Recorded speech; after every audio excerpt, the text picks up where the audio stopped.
रसायनशास्त्रामध्ये सर्वात पहिलं प्रकरण पदार्थाचे गुणधर्म, प्रॉपर्टीज ऑफ मॅटर हे पाहणार आहोत. कारण हा मूलभूत टॉपिक आहे रसायनशास्त्र शिकण्यासाठी सुद्धा, भौतिकशास्त्र शिकण्यासाठी सुद्धा आणि जीवशास्त्र शिकण्यासाठी सुद्धा. आपण पाहणार आहोत पदार्थाचे गुणधर्म, मॅटर, प्रॉपर्टीज ऑफ मॅटर. मित्रांनो, सगळ्यात पहिला प्रश्न मी तुम्हाला विचारत आहे, मॅटर म्हणजे काय, पदार्थ म्हणजे काय, व्हॉट इज मॅटर. पहा, पदार्थालाच आणखी एक नाव आहे, द्रव्य. या टॉपिकला आपण आणखी एक नाव देऊ शकतो, द्रव्याचे स्वरूप. मग द्रव्य म्हणजे काय, पदार्थ म्हणजे काय. जर तुम्हाला माहीत असेल तर कॉमेंट बॉक्समध्ये लिहायला विसरू नका, द्रव्य म्हणजे काय, पदार्थ म्हणजे काय. विज्ञान म्हणतं जे जागा व्याप्त आणि ज्याला वस्तुमान असतं त्याला पदार्थ म्हणतात. विज्ञान काय म्हणतं, जे जागा व्याप्त, ज्याला वस्तुमान असतं त्याला पदार्थ म्हणतात. Anything which occupies space and has mass is called matter. म्हणजे विज्ञानाच्या दृष्टिकोनातून पदार्थ कशाला म्हणायचं, तर जे जागा व्याप्त आणि नंबर 2 ज्याला वस्तुमान असतं, या दोन बाबींची पूर्तता करणाऱ्या कुणासही आपण म्हणू शकतो काय, पदार्थ. मग पदार्थ जर जागा व्यापण्याची क्षमता असलेल्या आणि वस्तुमान असलेल्या बाबीला म्हणत असतील तर मग पदार्थ आपण कशाला म्हणू.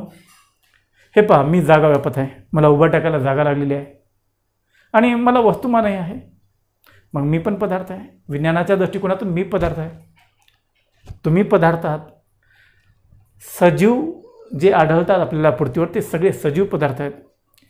पृथ्वीवर आढळणारे सगळे निर्जीव पदार्थ आहेत. कारण का, जे जे जागा व्यापतात, ज्यांना ज्यांना वस्तुमान आहे ते सर्व पदार्थ आहेत विज्ञानाच्या दृष्टिकोनातून. मग खायचे पदार्थ असोत की न खायचे पदार्थ असोत, बरोबर की नाही. आपण ज्यांना वस्तू म्हणतो ते सुद्धा विज्ञानाच्या दृष्टिकोनातून पदार्थ.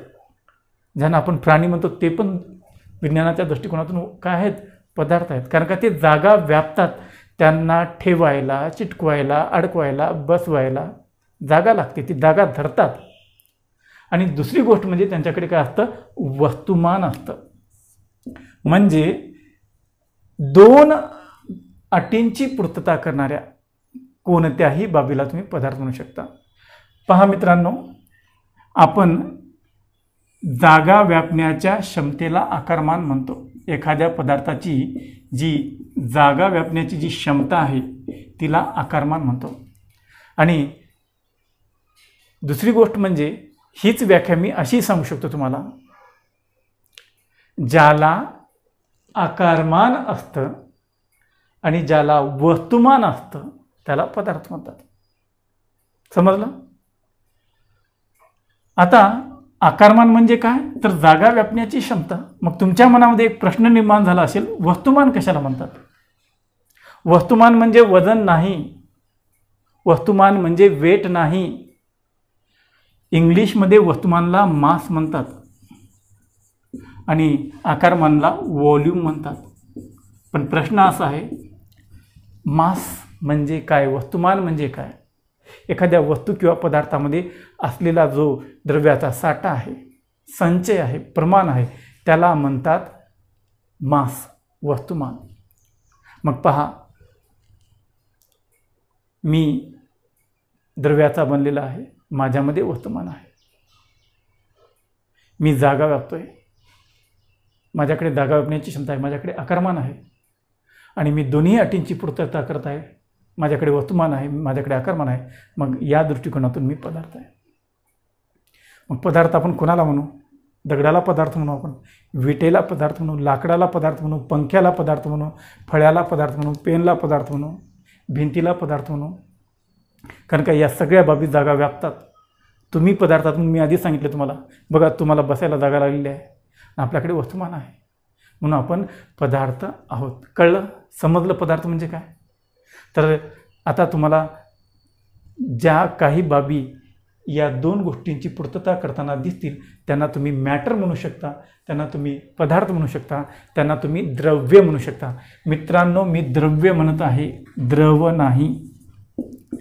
द्रव आणि द्रव्य हे दोन वेगळे शब्द आहेत. द्रव्य म्हणजे पदार्थ आणि द्रव म्हणजे काय ते आपण पुढे पाहणार आहोत. बरोबर आहे? चला मग काय होतं, मी अनेक पदार्थांची आता तुम्हाला नावं सांगितलीत.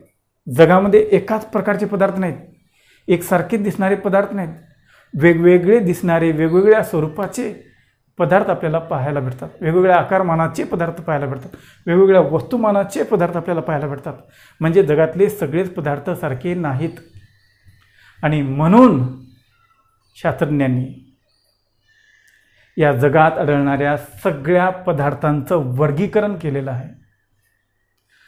या जगात आढळणाऱ्या या सर्व पदार्थांचं शास्त्रज्ञांनी काय केलेलं आहे, त्याच्या अभ्यासाच्या सोयीसाठी आपला वेळ वाचावा म्हणून या पदार्थांचं वर्गीकरण दोन प्रकारे वर्गीकरण केलं आहे.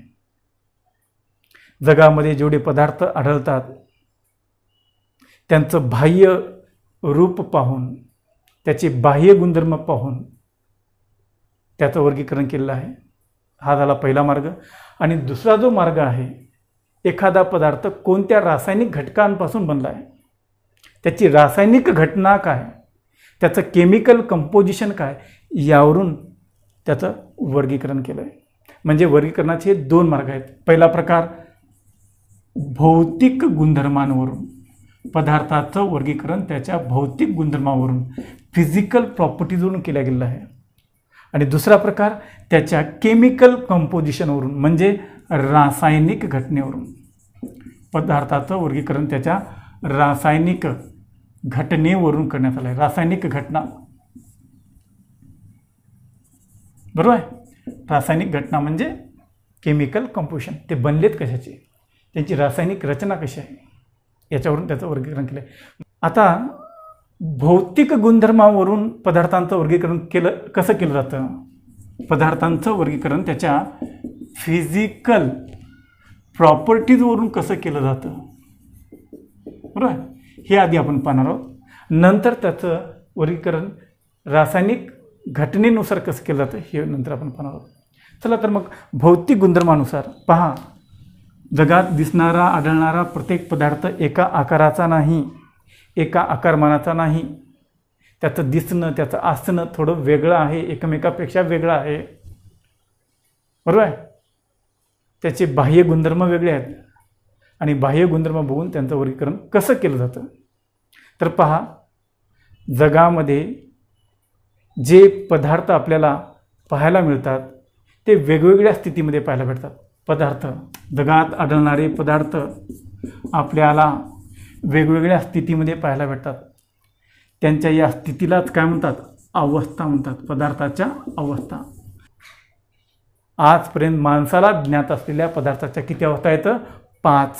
माणसाला माहीत असलेल्या पदार्थाच्या अवस्था किती आहेत? 5. There are 5 states of matter. How many states of matter?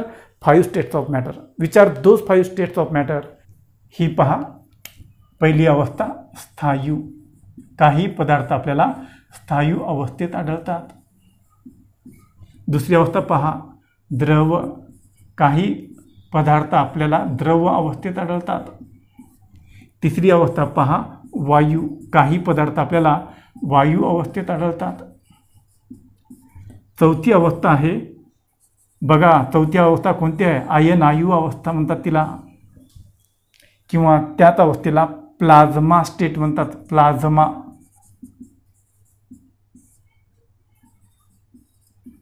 ही पदार्थाची किती अवस्था आहे? चौथी. आणि पदार्थाची 5वी अवस्था आहे बोस-आइन्स्टाईन्स कंडेन्सेट. बघा नाव कसं आहे? बोस-आइन्स्टाईन्स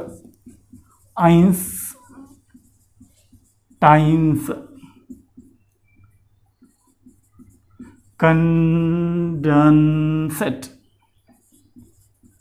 काय नाव आहे?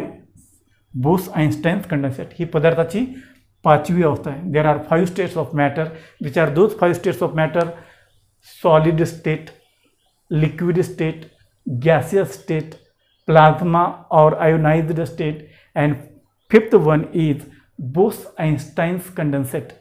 बोस आणि आइन्स्टाईनचे सांद्रीभवन म्हणू शकता तुम्ही त्याला मराठीमध्ये. चला तर मग पदार्थाची जी पहिली अवस्था आहे that is what, solid state. त्या पहिल्या अवस्थेकडे जाऊया आपण. पहिली अवस्था पाहूया पदार्थाची. पहा, पदार्थाच्या या 5 अवस्थांपैकी जी पहिली अवस्था आहे जिचं नाव आहे स्थायू अवस्था, सॉलिड स्टेट. मग आता प्रश्न असा आहे, स्थायू अवस्था कशाला म्हणतात? What is solid state? पहा मित्रांनो, स्थायू अवस्थेलाच आणखी एक मराठीमध्ये नाव आहे घन अवस्था. तुम्ही ऐकलंच असेल, घन अवस्था. परीक्षेला कोणत्याही नावाने येऊ शकते. ही पदार्थाची अशी अवस्था आहे जिला नेमका किंवा निश्चित किंवा ठराविक आकार असतो व नेमकं किंवा निश्चित किंवा ठराविक आकार मान असते. पहा, what is solid state? It is a state of matter which has definite shape and definite volume. It is a state of matter which has definite shape and definite volume. It is a state of matter which has definite means नेमका, निश्चित किंवा ठराविक. हे समानार्थाचे शब्द आहेत. ठराविक म्हणजेच नेमका म्हणजेच निश्चित. मग ही पदार्थाची अशी अवस्था आहे जिला नेमका आकार असतो, नेमकं आकारमान असतं. आता नेमकं, निश्चित, ठराविक हे मराठीमध्ये तुम्ही पाहू शकता समानार्थाचे शब्द आहेत. आपल्याला कळूनही जातील ते सहज. पण आकार म्हणजे काय आहे की नाही, आणि आकारमान म्हणजे काय हे आपल्याला कळणं गरजेचं आहे. आकार आणि आकारमान. आकारमान कशाला म्हणतात ते आपण आधीही पाहिले, आताही सांगेन. पण आकार म्हणजे काय? आकार म्हणजे अगदी सोपा आहे. आकार म्हणजे आकृती. ज्या पदार्थाला नेमकी आकृती असते, फिगर, समजलं? ज्या पदार्थाला नेमकी काय असते, शेप असते. Shape, SHAP, shape. बघा कोणता शब्द समजत असेल तुम्हाला तो समजून घ्या. आकृती, नेमकी आकृती किंवा नेमकी शेप किंवा नेमकी फिगर, समजलं? आणि आकारमान म्हणजे काय? जागा व्यापण्याची क्षमता. आकारमान, volume, tendency to occupy the space. मग याचा अर्थ असा,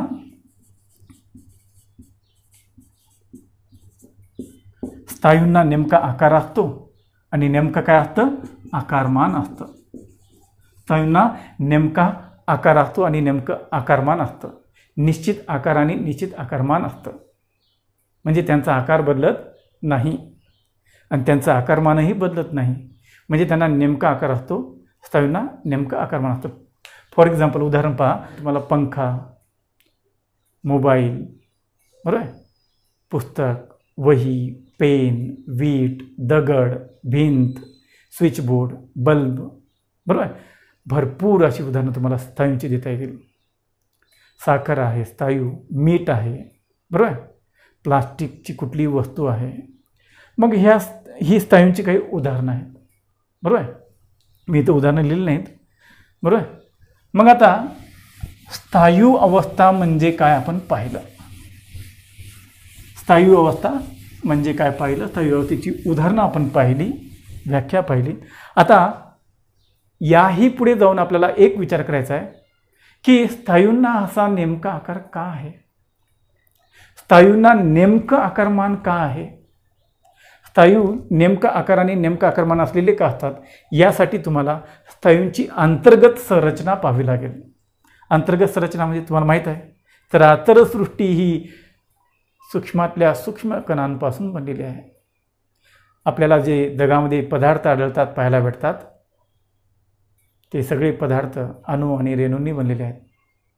हे सूक्ष्म कण त्या पदार्थामध्ये असतात आणि यांची रचना, यांची ठेवण त्या वस्तू त्या पदार्थामध्ये कशी आहे यावरूनच त्या वस्तूचं म्हणजे बाह्य स्वरूप ठरतं, म्हणजेच त्या वस्तूची अवस्था ठरते. मग चला स्नायूंची अंतर्गत संरचना कशी आहे, म्हणजे स्नायूंमध्ये जे अणू आणि रेणू असतात त्यांची ठेवण कशी आहे आपण पाहूया. स्नायूंना नेमका आकार व नेमकं आकारमान का प्राप्त झालं, का असते नेमका आकार आणि आकारमान हे बघूया आपण. समजा हा स्नायूचा एक तुकडा आहे, छोटासा तुकडा, बरोबर. मी इथं मोठा दाखवला आहे, लार्ज करून दाखवला आहे, मॅग्निफाय करून दाखवला आहे. आणि त्या स्नायूंच्या तुकड्यामध्ये आपण पाहत आहोत की अणुरेणू असतात, बरोबर आहे. समजा हा लोहाचा तुकडा आहे तर त्याच्यामध्ये लोहाचे अणू असतील, बरोबर आहे. किंवा हा मिठाचा कण आहे आणि त्या मिठाच्या कणामध्ये सोडियम आणि क्लोरीनचा रेणू असेल. मग हे समजा यांना अणू समजा किंवा रेणू समजा आणि बघा त्यांची ठेवण कशी आहे. स्नायूमधील जे अणू किंवा रेणू असतात ते अगदी एकमेकाला असे काय असतात, बिलगून असतात. त्यांच्यातील अंतर जे आहे ते फारच कमी असतं आणि आकर्षण मात्र काय असतं, जास्त असतं. म्हणजे सांगायचं तात्पर्य असं की स्थायू पदार्थ जे असतात त्या स्थायूमधील जे अणू किंवा रेणू आहेत त्या शेजारील अणू आणि रेणूंमधील अंतर काय असतं, फारच कमी असतं आणि आकर्षण काय असतं, जास्त असतं. अंतर कमी, आकर्षण जास्त. अंतर कमी व आकर्षण जास्त. परस्परातील पहा स्थायूमध्ये जे अणुरेणू आहेत त्या अणू आणि रेणूंमधील परस्परांमधील अंतर काय असतं, कमी असतं आणि आकर्षण काय असतं, जास्त असतं. अंतर कमी, आकर्षण जास्त. त्यामुळं काय होतं, स्थायूंना दृढता प्राप्त होते. त्यामुळे त्यांना घन अवस्था प्राप्त होते आणि म्हणून स्थायू हे काय असतात, दृढ असतात, घन असतात, बरोबर आहे. म्हणजे समजा हे जे अणू आहेत त्या स्थायूमधील किंवा रेणू आहेत यांच्यातील अंतर फारच कमी आहे, बघा तुम्हाला पाहायला भेटणार नाही आणि आकर्षण काय जास्त आहे आणि म्हणून ते दृढ असतात, म्हणून ते स्थायू असतात, म्हणून ते घन असतात. आता एकदा MPSCला प्रश्न आला होता, वाटल्यास मी तुम्हाला स्क्रीनवर दाखवेल तो प्रश्न. हे जे स्थायू, द्रव, वायू नावाचे पदार्थ आहेत त्यांच्यामध्ये जे अणू आणि रेणू आहेत त्या अणू आणि रेणूंमधील अंतराला काय म्हणतात असा प्रश्न राजेश्वरीला विचारला होता एकदा. म्हणजे पहा स्थायू आहे पदार्थ, हा स्थायू पदार्थ आहे, त्याच्यातले हे अणू आणि रेणू आहेत. त्या अणूंमधील जे अंतर आहे त्याला आंतररेणवीय अवकाश असे म्हणतात. बघा जे पदार्थ असतात स्थायू, द्रव, वायू काही असोत त्या पदार्थामधील जे अणू आणि रेणू आहेत त्या अणू आणि रेणूंमधील जे अंतर असतं, परस्परातील अंतर जे असतं त्याला आंतररेणवीय अवकाश असे म्हणतात. इंटरमॉलिक्युलर स्पेस, आंतररेणवीय अवकाश असे म्हणतात. आणि त्यांच्यामधील जे आकर्षण असतं, या लगतच्या अणू आणि रेणूमधील जे आकर्षण असतं त्याला म्हणतात आंतररेणवीय आकर्षण, म्हणजेच इंटरमॉलिक्युलर अट्रॅक्शन. समजून घ्या, स्थायू असोत, द्रव असोत, वायू असोत, कोणत्याही प्रकारचे पदार्थ असोत त्या पदार्थामध्ये जे अणुरेणू आहेत त्या अणुरेणूंमधील लगतच्या अणुरेणूंमधील अंतराला आंतररेणवीय अवकाश म्हणतात आणि आकर्षणाला आंतररेणवीय आकर्षण म्हणतात. मग आता आपण असं म्हणू शकतो की स्थायू जे पदार्थ आहेत त्या स्थायू पदार्थांमध्ये जे आंतररेणवीय अवकाश जो असतो तो फारच कमी असतो आणि आंतररेणवीय जे आकर्षण असते ते मात्र काय असते, जास्त असते. अंतर कमी, आकर्षण जास्त, यामुळं स्थायूंना दृढता प्राप्त होते. समजलं? तर हे कारण आहे स्थायूंना स्थायूता प्राप्त होण्याचं. मित्रांनो, आता याही पुढे जाऊन जर बोलायचं असेल तर जगामध्ये एकाच प्रकारचे स्थायू पदार्थ आढळत नाहीत. फॉर एक्झाम्पल रबर स्थायू आहे, स्प्रिंग स्थायू आहे, त्यानंतर दगड स्थायू आहे, त्यानंतर पीठ स्थायू आहे, मीठ स्थायू आहे, साखर स्थायू आहे. पण हे जे मी उदाहरणं सांगितली आहेत तुम्हाला, ही स्थायूंची उदाहरणं आहेत, पण त्यांचं स्वरूप वेगळं आहे किंवा ते दिसायला वेगळे आहेत. स्थायू त्यांचे गुणधर्म वेगळे दिसायला आहेत आपल्याला. म्हणजे याचा अर्थ की स्थायूमध्ये सुद्धा काय असतात, वेगवेगळे गुणधर्म आढळतात. स्थायूंचे सुद्धा काय असतात, वेगवेगळे प्रकार आढळतात. स्थायूंचे देखील काय असतात, 4 प्रकार असतात असं आपण म्हणू शकतो. स्थायूंचे सुद्धा काय असतात, 4 गुणधर्म असतात असे आपण म्हणू शकतो. ते कोणते? बघा, काही स्थायूंचा गुणधर्म आहे दृढता. काही स्थायूंकडे दृढता आढळते. काही स्थायूंचा गुणधर्म आहे अकार्यता. काही स्थायूंचा गुणधर्म आहे स्थितिस्थापकता.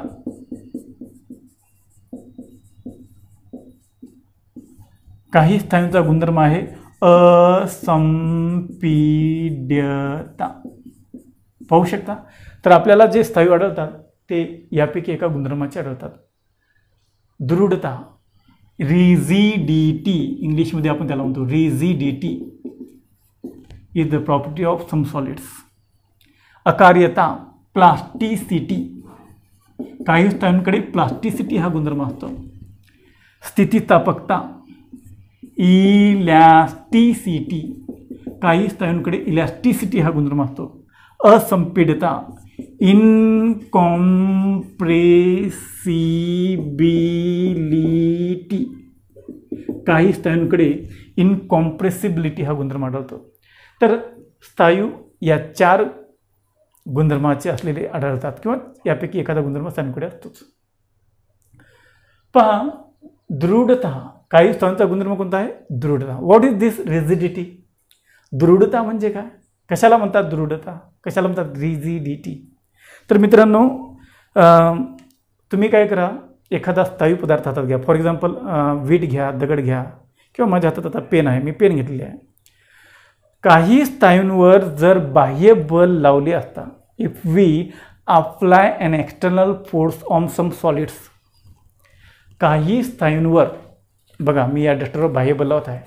काही स्थायूंवर जर बाह्य बल लावलं तर त्यांचा आकार बदलत नाही. काही स्थायूंवर बाह्य बल अप्लाय केलं तर त्यांचा आकार बदलत नाही. त्यांच्या या गुणधर्माला दृढता म्हणतात, रिजिडिटी म्हणतात. मग आता ज्यांच्याकडे रिजिडिटी आहे असे कोणकोणते स्थायू आहेत?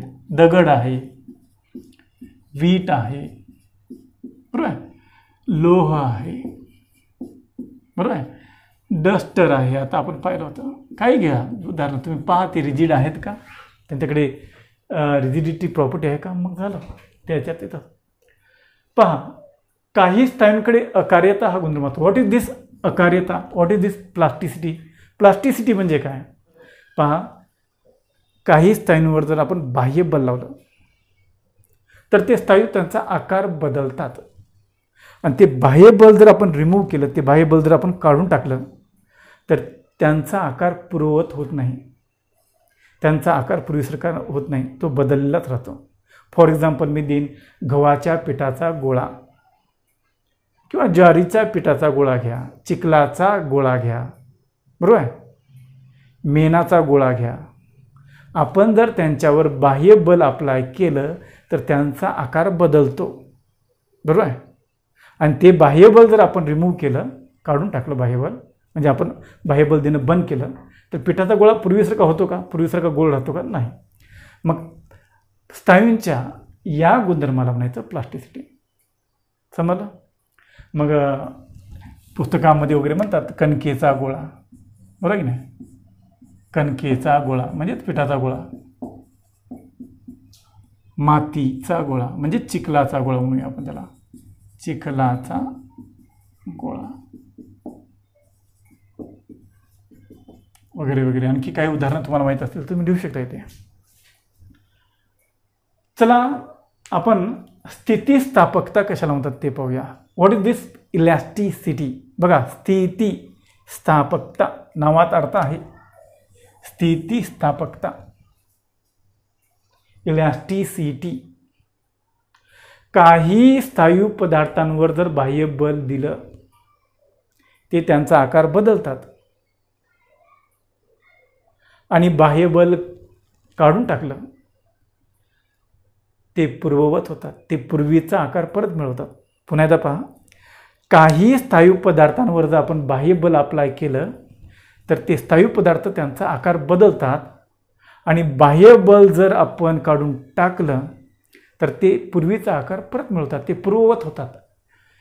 स्थायूंच्या या गुणधर्माला इलॅस्टिसिटी, लवचिकता म्हणतो आपण. लवचिकता मराठीत त्याला म्हणतात, म्हणजे मराठीत लवचिकता म्हणतो, विज्ञानाच्या भाषेत त्याला म्हटलं स्थितिस्थापकता. मग आता या स्थितिस्थापकतेची उदाहरणं कोणती? रबर. रबर घ्या, खोड रबर, त्याला 2 बोटामध्ये धरा आणि बाहेरून दाब द्या, काय होईल? रबर दबलं जाईल, सोडून द्या, त्याचा आकार पूर्ववत होईल. किंवा ते हेअर बँड असते रबर, केसाला लावायचं, ते घ्या, त्याच्यावर दोन्ही बाजूनं काय करा, त्याच्यावर बल लावा, काय होईल? ते ताणल्या जाईल, आकार बदलला, ते बाह्य बल सोडून द्या, त्याचा आकार पूर्वीसारखा होईल. स्प्रिंग घ्या, दोन्ही बाजूनं बल लावा, स्प्रिंग लहान होईल, अंकुचित होईल, बाह्य बल काढून टाका, ते पूर्ववत होईल. बरोबर? पदार्थाच्या या गुणधर्माला इलॅस्टिसिटी म्हणतात. त्याच्यानंतर बरं चला, इथली उदाहरणं कोणती? स्प्रिंग, रबर, आपली स्किन, बाह्य बल लावा, अंकुचित होईल, सोडून द्या, पूर्ववत होईल. आपण हालचाल करताना आपल्या स्किनचं अंकुंचन प्रसारण चालूच असते, आहे की नाही? पूर्ववत होणं, बरोबर की नाही? चला, याच्यानंतर स्नायूंचा आपण शेवटचा आणि अखेरचा गुणधर्म पाहूया. काही स्नायूंचा असंपीड्यता, इनकॉम्प्रेसिबिलिटी. दोन्ही शब्द अवघड वाटत आहेत, इंग्लिशमधले सुद्धा आणि मराठीतला सुद्धा. पहा, असंपीड्यता, इनकॉम्प्रेसिबिलिटी. मित्रांनो, असंपीड्यता समजण्यासाठी आधी आपण संपीड्यता कशाला म्हणतात ते पाहूया, कॉम्प्रेसिबिलिटी कशाला म्हणतात ते समजावून घेऊया, नंतर मग आपल्याला असंपीड्यता समजेल. संपीड्यता म्हणजे काय? जास्तीत जास्त पदार्थ कमीत कमी जागेत, जास्तीत जास्त पदार्थ कमीत कमी जागेत सामावला जातो. बघा, बाह्य बल म्हणणार नाही मी, प्रेशर म्हणेल. प्रेशर म्हणजे दाब.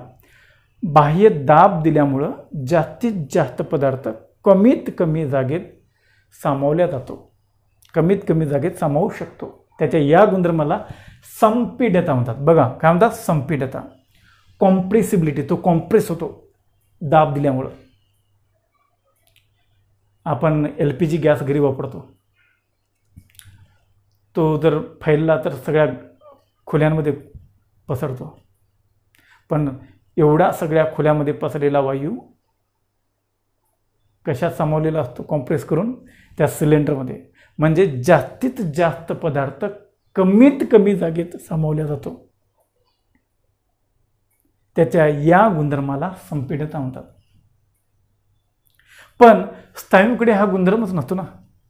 स्नायूंना आपण बाह्य दाब देऊन कमीत कमी जागेमध्ये ठेवू शकतो का? नाही. एखाद्या खुर्चीला बाह्य दाब द्या आणि खिशात ठेवून द्या, जमते? नाही. रस्त्यावर कार दिसली, बाह्य दाब द्या, छोटीशी करा, खिशात ठेवा, जमते? नाही. कारण का? स्नायूंकडे संपीड्यता हा गुणधर्म नसतो. याचाच अर्थ स्नायूंकडे कोणता गुणधर्म आहे? असंपीड्यता. संपीड्यता विरुद्धार्थी शब्द कोणता? संपीड्यता विरुद्धार्थी शब्द आहे असंपीड्यता. कॉम्प्रेसिबिलिटीचा विरुद्धार्थी शब्द आहे इनकॉम्प्रेसिबिलिटी, म्हणजे स्नायूंकडे संपीडता म्हणजेच काय असते, स्नायूंकडे असंपीडता असते. स्नायूंना बाह्य दाब देऊन कमीत कमी जागी ठेवता येत नाही, बरोबर. त्यांच्या या गुणधर्माला म्हणतात असंपीडता. चला विद्यार्थी मित्रांनो, आता आपण दुसऱ्या अवस्थेकडे जाऊया. पदार्थाची आपण दुसरी अवस्था पाहूया, द्रव अवस्था, liquid state. What is liquid state? द्रव अवस्था म्हणजे काय? तर चला आपण द्रव अवस्थेची व्याख्या पाहूया. ही पदार्थाची अशी अवस्था आहे जिला नेमका आकार नसतो. लक्षात घ्या, ही अशी पदार्थाची अवस्था आहे जिला काय नसतो, नेमका आकार नसतो.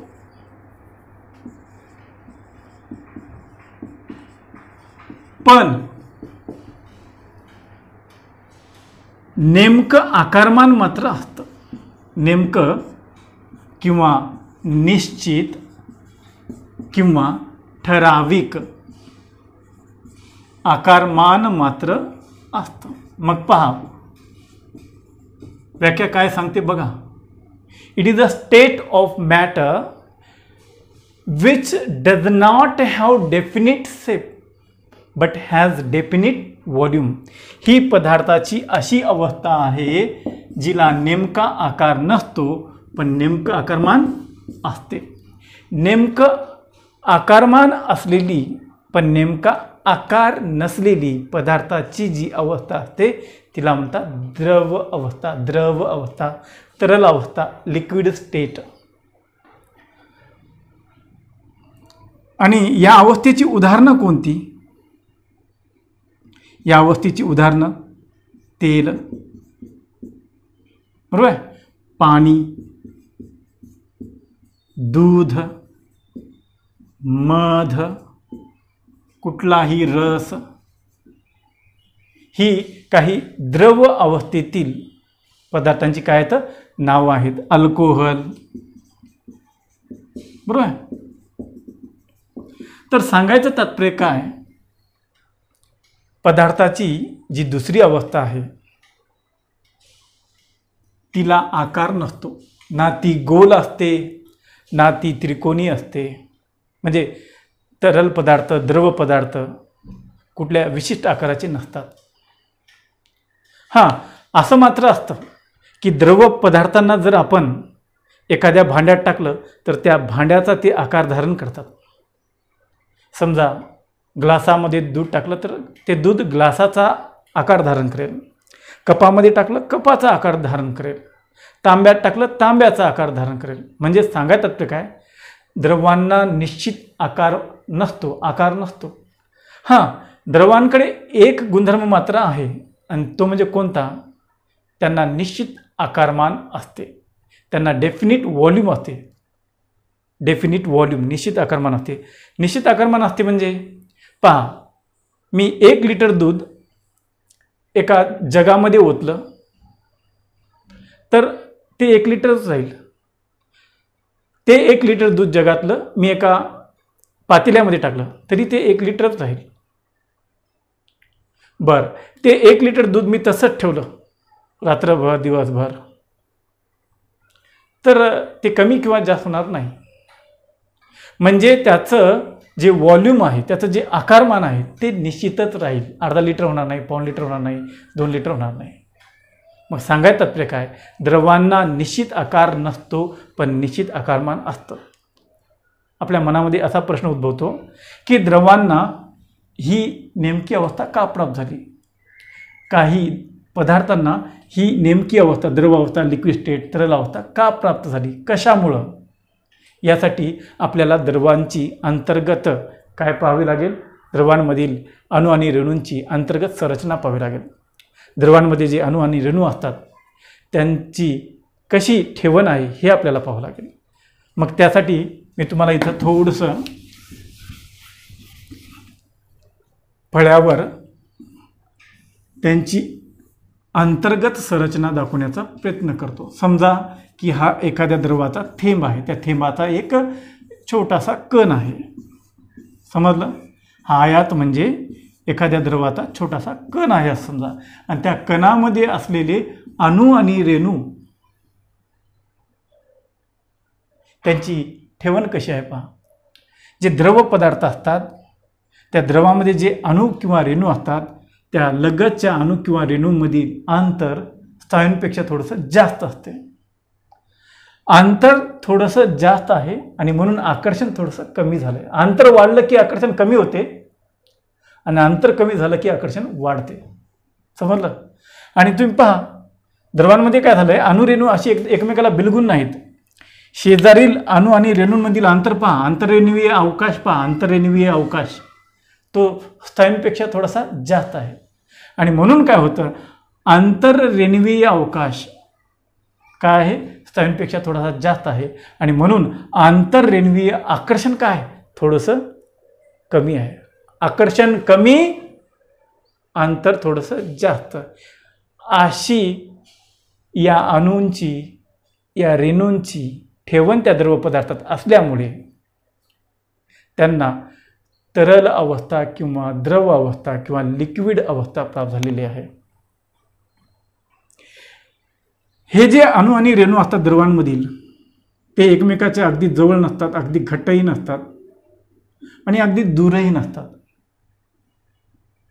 ते वायू इतके दूर नसतात. वायूमध्ये जे अणुरेणू असतात ते फार एकमेकापेक्षा दूर असतात आणि आकर्षण फारच कमी असतं. बरोबर आहे. आणि स्थायून इतके जवळ बी नसतात. स्थायूमध्ये जे अणू आणि रेणू आहेत ते अगदी जवळ असतात, त्यांच्यातील आकर्षण अगदी जास्त असतं. म्हणजे सांगायचं तात्पर्य काय, द्रवांमधील जे अणू आणि रेणू आहेत त्यांच्यातील अंतर मध्यम असतं आणि आकर्षण देखील मध्यम असतं आणि म्हणून त्यांना ही द्रव अवस्था प्राप्त झालेली आहे.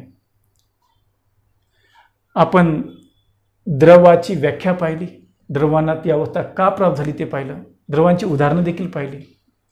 आता द्रवांचे काही गुणधर्म आपण पाहूया.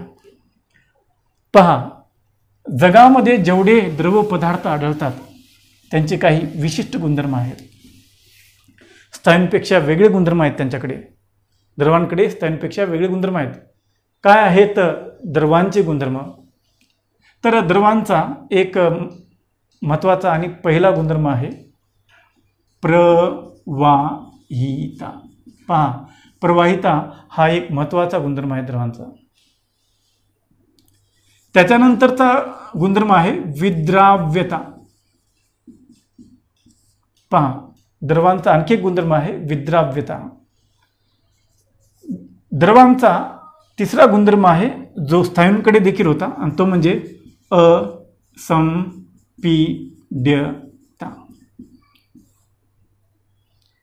बरोबर आहे. तर हे काही द्रवांचे काय आहेत गुणधर्म आहेत, म्हणजे द्रवांकडे असलेले हे गुणधर्म आहेत.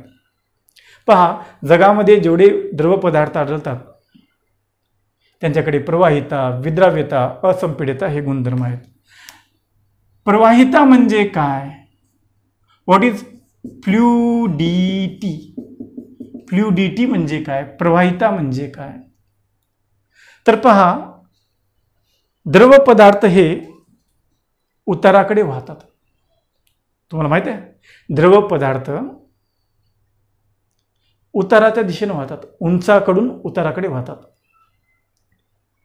आणि आणखी एक द्रवांचा म्हणजे एक वैशिष्ट्य आहे द्रवांचं, ते म्हणजे जर अशा सपाट जागेवर जर द्रवांना आपण टाकलं, प्लेन जागेवर सपाट जागेवर जर द्रवांना टाकलं तर द्रव पसरतात. ते कुण्या एका दिशेने वाहत नाहीत, ते पसरतात. द्रवांच्या या गुणधर्माला फ्लुइडिटी किंवा प्रवाहिता म्हणतात. पहा, उताराकडे वाहण्याची किंवा सपाट जागेवर पसरण्याची जी द्रवांची प्रवृत्ती आहे त्याला प्रवाहिता असे म्हणतात, फ्लुइडिटी असे म्हणतात. त्यानंतर द्रवांच्या आपण दुसऱ्या गुणधर्माकडे जाऊया. पहा, द्रवांचा दुसरा गुणधर्म आहे विद्राव्यता. विद्राव्यता म्हणजे सॉल्युबिलिटी. पहा, हा महत्त्वपूर्ण गुणधर्म आहे द्रवांचा, सॉल्युबिलिटी, जो स्थायूंकडे नाही. स्थायूंकडे पहिले दोन्ही गुणधर्म आहेत पहा तुम्ही, म्हणून ते स्थायूंपेक्षा वेगळे आहेत द्रव आणि द्रवांपेक्षा स्थायू वेगळे आहेत. द्रवांकडे विद्राव्यता हा गुणधर्म आहे, सॉल्युबिलिटी. सॉल्युबिलिटी म्हणजे द्रव पदार्थ हे काय करतात, स्थायूंना, इतर द्रव्यांना किंवा वायूंना सॉल्युबल करतात. बरोबर आहे. म्हणजे इतर पदार्थ द्रवांमध्ये विरघळतात. स्थायू, द्रव, वायू यांसारखे पदार्थ द्रवांमध्ये सॉल्युबल असतात, विद्राव्य असतात, ते विरघळतात द्रवांमध्ये. म्हणजे द्रवांकडे त्या स्थायू, द्रव, वायूसारख्या पदार्थांना विरघळून टाकण्याचा, त्यांना सॉल्युबल करण्याचा गुणधर्म असतो. याच त्यांच्या गुणधर्माला म्हणतात विद्राव्यता, सॉल्युबिलिटी. मित्रांनो, तुम्हाला माहीत असेलच, डांबर हा स्थायू पदार्थ आहे, बरोबर आहे, पण तो रॉकेलमध्ये विरघळतो. तो कशामध्ये विरघळतो? रॉकेलमध्ये. केरोसिन. डांबर स्थायू पदार्थ आहे, पण विरघळतो कशात? रॉकेलमध्ये. राळ, राळ स्थायू पदार्थ आहे, विरघळते कशात? बेन्झिन नावाच्या ऑर्गॅनिक सबस्टन्समध्ये ते विरघळते. बेन्झिन, राळ बेन्झिन नावाच्या द्रव पदार्थामध्ये विरघळते. साखर, आपल्या घरची उदाहरणं, साखर आहे, मीठ आहे, पाण्यात विरघळतात. कशात विरघळतात? पाण्यामध्ये. म्हणजे स्थायू पदार्थांना सॉल्युबल करण्याचा, त्यांना विरघळून टाकण्याचा गुणधर्म द्रवांकडे असतो. हे पहा, डांबर रॉकेलमध्ये विरघळते, राळ बेन्झिनमध्ये विरघळते, साखर पाण्यामध्ये विरघळते. मग स्थायू देखील कशात विरघळतात? द्रवांमध्ये. आता द्रव देखील द्रवांमध्ये विरघळतात. द्रवांना देखील स्वतःमध्ये सामावून घेण्याचा कोणाकडे गुणधर्म असतो? द्रवांकडे. अल्कोहल कशात विरघळते? पाण्यात. अल्कोहल द्रव आहे, पाणी देखील द्रव आहे. द्रव द्रवात विरघळते, द्रव द्रवात विरघळते. एखादं आम्ल आहे, ते देखील पाण्यात विरघळते. एखादी आम्लारी आहे, ती देखील पाण्यात विरघळते. दूध पाण्यात विरघळते. म्हणजे द्रवामध्ये द्रव विरघळतात, द्रवामध्ये द्रव विरघळतात. या उदाहरण आपल्या लक्षात येते. तसंच काही वायू पदार्थ देखील द्रवांमध्ये विरघळतात. ऑक्सिजन,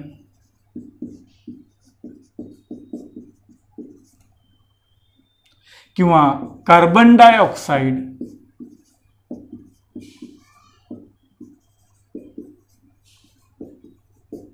हे दोघंही कशामध्ये विरघळतात? पाण्यात विरघळतात. ऑक्सिजन आणि कार्बन डायऑक्साईड पाण्यात विरघळतात. ऑक्सिजन वायू आहे, कार्बन डायऑक्साईड वायू आहे, आणि ते पाण्यात विरघळतात. मित्रांनो, तुम्ही कोल्ड्रिंक वगैरे पिता, बरोबर? त्या कोल्ड्रिंकमध्ये कार्बन डायऑक्साईड हा वायू काय केला असतो? विद्राव्य केला असतो, किंवा त्याच्यामध्ये कार्बन डायऑक्साईड हा वायू असतो. जेव्हा आपण एखादं कोल्ड्रिंक पितो तेव्हा आपल्या जिभेला, नरड्याला चरचर चरचर करतं. तो चरचर करणारा जो वायू आहे तो कार्बन डायऑक्साईड आहे. आणि पाण्यामध्ये सजीव जगतात, मासे किंवा जलचर प्राणी किंवा जलचर वनस्पती पाण्यामध्ये जगतात. त्या प्राण्यांसाठी, जलचर प्राण्यांना ऑक्सिजनची आवश्यकता असते, आणि पाण्यामध्ये विरघळलेला ऑक्सिजन ते घेतात. आणि जर एखाद्या तलावामध्ये ऑक्सिजनची कमतरता झाली, वनस्पतींची वाढ झाली, कार्बन डायऑक्साईडची वाढ झाली, आणि ऑक्सिजनची जर कमी झाली, तर तिथं मासे मेलेले आढळतात. मग सांगायचं तात्पर्य काय, की जे द्रव पदार्थ असतात त्या द्रव पदार्थांमध्ये स्थायू, द्रव आणि वायू यासारखे पदार्थ विद्राव्य असतात. यासारखे पदार्थ त्याच्यामध्ये विरघळतात, सॉल्युबल असतात. पाणी हा देखील द्रव आहे आणि जवळपास पाण्यामध्ये पृथ्वी तलावरचे सगळेच पदार्थ विद्राव्य असतात. म्हणून पाण्याला वैश्विक द्रावक म्हटलं जातं, युनिव्हर्सल सॉल्व्हंट. पहा पुन्हा एकदा, पाण्यामध्ये आम्ल, आम्लारी, क्षार व यासारखे अनेक पदार्थ विद्राव्य असतात. पृथ्वी तलावरचे जास्तीत जास्त पदार्थ पाण्यामध्ये विरघळतात. इतकंच नाही, आपल्या पेशीमध्ये ज्या जैविक प्रक्रिया घडत असतात, आपल्या पेशीमध्ये ज्या जैविक प्रक्रिया घडत असतात त्या पेशीमधील माझ्या मते जवळपास 80 ते 90% घटक किंवा पदार्थ पाण्यात विद्राव्य असतात आणि म्हणून पाण्याला युनिव्हर्सल सॉल्व्हंट वे म्हटलं जातं. चला आता आपण यानंतर द्रवांच्या तिसऱ्या गुणधर्माकडे जाऊया. तिसरा गुणधर्म द्रवांचा पहा, हा शब्द तुम्ही आधीही पाहिला आहे. स्थायूंच्या वेळेस आपण पाहिलंय असंपीड्यता कशाला म्हणतात. असंपीड्यता हा निव्वळ स्थायूंचाच गुणधर्म नाही. असंपीड्यता हा केवळ स्थायूंचाच गुणधर्म नाही. असंपीड्यता हा द्रवांचा देखील गुणधर्म आहे. म्हणजेच द्रवांना बाह्य दाब देऊन कमीत कमी जागेमध्ये आपण ठेवू शकत नाही. उदाहरणामध्ये मोठा टँक भरून असलेलं पाणी बाह्य दाब देऊन आपण एखाद्या कळशीमध्ये नाही ठेवू शकत. मोठ्या विहिरीभर असलेलं पाणी बाह्य दाब देऊन आपण एखाद्या छोट्याशा टाकीमध्ये ठेवू शकत नाही. कमीत कमी जागेत न सामावण्याच्या या द्रव्यांच्या गुणधर्माला असंपीड्यता म्हणतात, इनकॉम्प्रेसिबिलिटी म्हणतात. मग अशा प्रकारे आपण द्रव्य अवस्था म्हणजे काय, द्रव्य अवस्था एखाद्या पदार्थाला का प्राप्त होते, द्रव अवस्थेचे गुणधर्म काय, द्रव अवस्थेची उदाहरणं कोणती, हे आपण पाहिलं आहे. आता आपण पदार्थाच्या तिसऱ्या अवस्थेकडे जाऊया आणि ती अवस्था आहे वायू अवस्था. मग वायू अवस्था म्हणजे काय, कशाला म्हणायचं वायू अवस्था, कशाला म्हणायचं गॅसियस स्टेट. पहा, it is a state of matter which does not have definite shape and definite volume. ही पदार्थाची अशी अवस्था आहे जिला नेमका आकार नसतो. ही पदार्थाची अशी अवस्था आहे जिला नेमका आकार नसतो व नेमकं आकारमान देखील नसतं.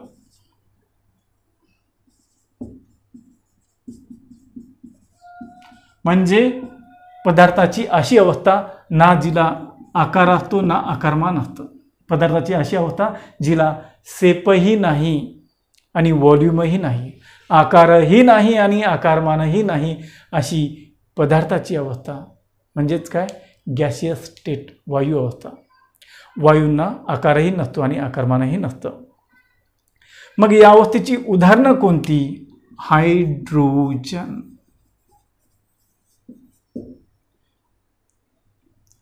Oxygen, hydrogen sulphide, carbon dioxide, nitrogen, chlorine, हवा, एअर इत्यादी. पहा, वायू अवस्थेची उदाहरणं कोणती, hydrogen, oxygen, chlorine, fluorine, helium, neon, argon. वायू अवस्था. हवा, liquefied petroleum gas, LPG, natural gas, CNG. तर ही काही वायू अवस्थेची उदाहरणं आहेत. पहा, वायू अवस्थेचं बोलायचं झालं तर त्यांना आकार नसतो म्हटलं मी. सांगा बरं, ऑक्सिजनचा आकार कोणता, त्रिकोणी आहे, गोल आहे, चौकोनी आहे, आयताकार आहे. हायड्रोजनचा सांगा, मग कार्बन डायऑक्साईडचा सांगा, नायट्रोजनचा सांगा, क्लोरीनचा सांगा. आकार आहे, निश्चित आकार सांगता येईल. बर, म्हणजे कुठल्याही वायूला नेमका आकार नाही. आणि सगळ्यात महत्त्वाची गोष्ट, यांना नेमकं आकारमान देखील नाही. यांच्याकडे जागा व्यापण्याची क्षमता नाही. LPG हा जो गॅस आहे तो घेऊन येण्यासाठी तुम्ही कधी घागर घेऊन गेलात काय, बकेट घेऊन गेलात काय, किंवा CNG सारखा वायू घेऊन येण्यासाठी तुम्ही एखादी घागर, एखादी कळशी, एखादं भांडं घेऊन गेलात काय? नाही. बरं, जर घेऊन गेलात तर काय होईल? आणाल त्याच्यात भरून तुम्ही गॅस, आणाल तुम्ही त्याच्यात भरून वायू? नाही. जरी तुम्ही एखाद्या कळशीसारख्या, बकेटसारख्या भांड्यामध्ये वायू भरला तरी तो तिथे राहील का? तर नाही. का नाही? तर त्याच्याकडे जागा व्यापण्याची क्षमता नसते. वायूंकडे जागा व्यापण्याची क्षमता नसते. तुम्ही जरी वायू भरला तर तो उडून जाईल, निघून जाईल. समजलं?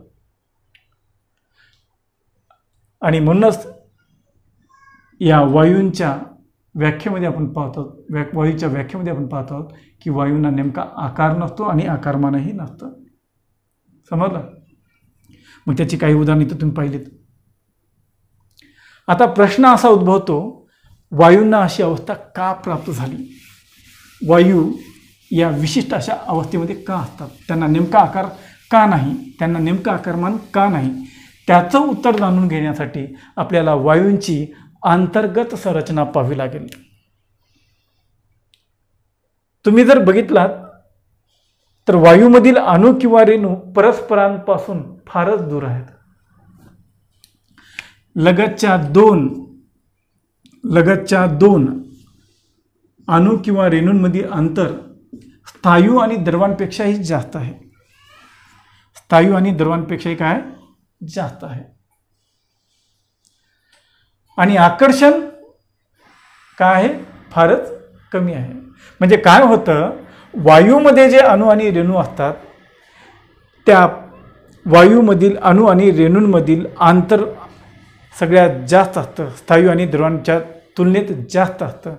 आणि आकर्षण मात्र काय असतं? फारच कमी असतं.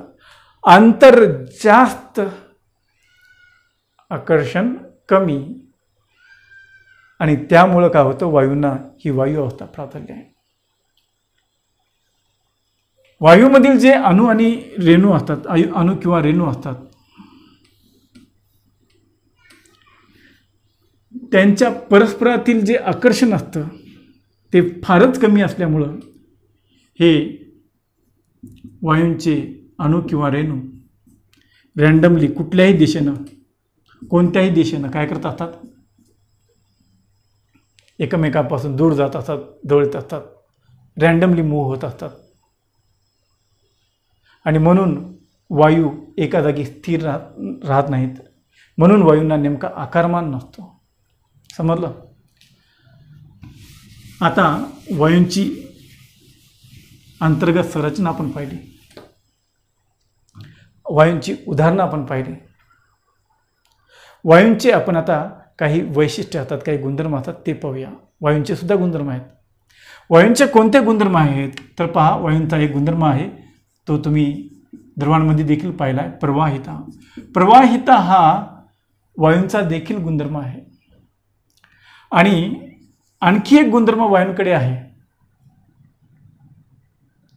आणखी एक गुणधर्म वायूंमध्ये आहे आणि तो म्हणजे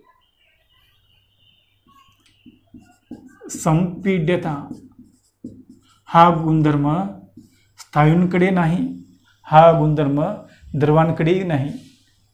जो द्रवांकडे आणि स्थायूंकडे नसलेला एक गुणधर्म वायूंकडे मात्र आहे आणि तो म्हणजे कोणता? संपीड्यता. याला म्हणतात कॉम्प्रेसिबिलिटी आणि प्रवाहिता म्हणजे फ्लुइडिटी. पहा, वायूंचे हे महत्त्वाचे गुणधर्म आहेत, फ्लुइडिटी आणि कॉम्प्रेसिबिलिटी.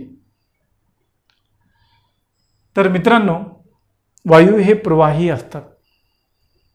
ते एका जागेवरून दुसऱ्या जागेवर जातात. ते हवेमध्ये पसरतात. त्यांच्या या गुणधर्माला प्रवाहिता म्हणतात. आपल्या घरामध्ये गॅसचा स्टोव्ह असतो, आणि गॅसचं सिलेंडरही असतं. त्या सिलेंडरमध्ये गॅस असतो, LPG लिक्विफाईड पेट्रोलियम गॅस. एका नळीच्या माध्यमातून तो त्या वट्यावरील स्टोव्हपर्यंत आणला जातो. सिलेंडर खाली आहे, ओट्याच्या खाली सिलेंडर आहे. त्या सिलेंडरपासून पाईपच्या माध्यमातून स्टोव्हपर्यंत गॅस आणला जातो. म्हणजे गॅस वाहतो. पाईपच्या माध्यमातून एका जागेवरून दुसऱ्या जागेवर चालला आहे. तो सिलेंडरपासून स्टोव्हपर्यंत चालला आहे. मग एका जागेवरून दुसऱ्या जागेवर वाहत जाण्याच्या वायूंच्या या गुणधर्माला फ्लुइडिटी म्हणतात, प्रवाहिता म्हणतात. मित्रांनो, एक उदाहरण नेहमी दिलं जातं. एखादी उदबत्ती आहे, आपण तिच्याजवळ गेलं आणि वास घेतला तरच आपल्याला काय येतो, तिचा वास येतो. उदबत्ती, न पेटवलेली उदबत्ती घ्यायची. न पेटवलेली उदबत्ती जर घरात असेल तर वास सगळीकडे पसरत नाही. आपण जवळ जाऊन पाहिलं, वास घेतला तर तिचा वास येतो. पण तीच उदबत्ती जर पेटवली आणि एका कोपऱ्यामध्ये लावली, आता मात्र त्या उदबत्तीतून येणारा जो वायू आहे, सुगंधित वायू, सगळ्या खोलीभर पसरतो. का होतं असं? कोपऱ्यात लावलेल्या उदबत्तीचा वास सगळ्या घरामध्ये पसरतो, सगळ्या खोल्यामध्ये पसरतो.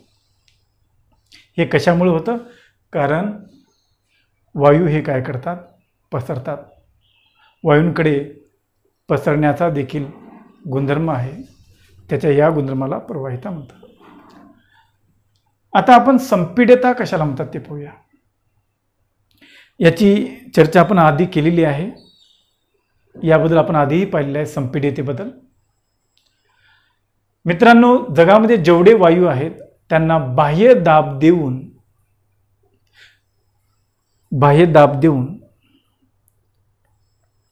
जास्तीत जास्त वायू कमीत कमी जागेत आपण काय करू शकतो? ठेवू शकतो. कमीत कमी जागेत सामावण्याच्या या वायूंच्या गुणधर्माला, जास्तीत जास्त वायू कमीत कमी जागेत सामावण्याच्या या वायूंच्या गुणधर्माला म्हणतात संपीड्यता. त्या सिलेंडरमध्ये जो वायू भरला आहे तो भरपूर असतो. वायूला काय केलं जातं? बाहेरून दाब दिला जातो. त्याच्यामुळं काय होतं? वायूमधील जे अणू आणि रेणू आहेत त्यांच्यातील अंतर कमी कमी कमी कमी कमी होत जातं. आणि अंतर इतकं कमी करता येतं की मोठ्या प्रमाणात असलेला वायू आपल्याला कमीत कमी जागेत सामावून ठेवता येतो. आणि आपल्या घरी जे सिलेंडर असते त्याच्यामध्ये वायू असाच बाहेरून दाब देऊन त्याला लिक्विफाय करून त्याला द्रवात रूपांतर करून ठेवला जातो. मित्रांनो, मगाशीच मी एक प्रश्न विचारला होता तुम्हाला, किंवा आपण असं म्हटलं होतं की वायूंकडे जागा व्यापण्याचा गुणधर्म नसतो, आकारमान नसतं. मग तुम्ही म्हणाल त्या सिलेंडरमध्ये कसं जागा व्यापली, तिथून कसा निघून गेला नाही वायू? हे पहा, आताही मी तेच म्हणत आहे की वायूंकडे जागा व्यापण्याचा गुणधर्म नसतो. बरोबर आहे? आकारमान नसतं वायूंकडे. पण जे सिलेंडर असतं, तुम्ही पहा सिलेंडरची रचना कशी आहे. सिलेंडर कसं असतं? चारही बाजूनं ते बंद असतं. त्याला एक नोझल असतं आणि नोझलही बंदच असतं. त्या नोझलला एक पिन असते, ती दाबल्यानंतरच काय होतं? एक ओपनिंग होते तयार. मग मात्र वायू म्हणतो की मला आकारमान नाही, मी चाललो आहे निघून. म्हणजे सांगायचं तात्पर्य काय? वायूंना आपण बंदिश ठेवलेलं असतं त्या सिलेंडरमध्ये बाह्य दाब देऊन, म्हणून ते तिथं जागा व्यापून राहतं. नाहीतर वायूंकडे आकारमान नाही. तर अशा प्रकारे मित्रांनो, आपण पदार्थाची ही तिसरी अवस्था देखील आज पाहिली आहे. आजच्या पुरतं मी इथं थांबतोय. उद्या पाहूया यानंतरच्या पदार्थाच्या अवस्था. धन्यवाद. थँक्यू.